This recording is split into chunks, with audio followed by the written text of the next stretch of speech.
Welcome to King Silk Art. This is truly some of the most spectacular art that man has to offer.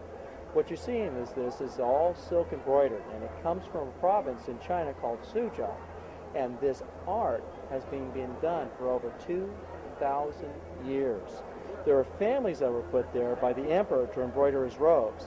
What they do is they'll take all the silkworms, they put them in these baskets and feed them on mulberry leaves. Once the silkworms have matured, they spin into a cocoon.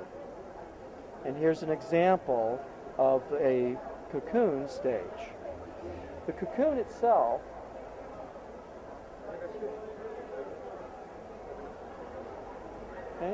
and what they do with this is they'll take a vegetable dye, permeate the silk with the dye.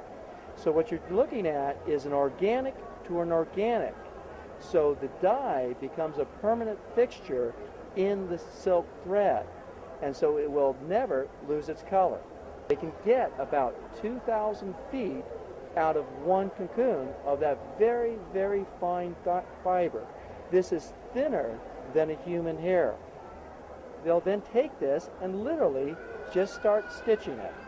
As part of it, the first thing they'll do is they'll split the thread down to a specific count of the thread itself.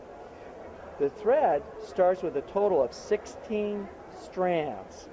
Depending upon the quality of the piece, they will determine how many strands they use to actually do the work.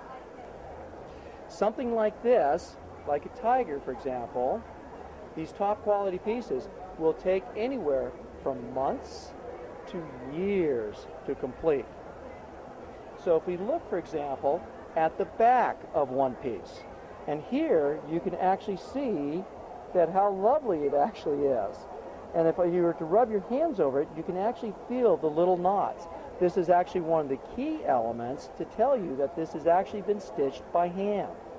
So in fact, if you turn it over, and there's the front.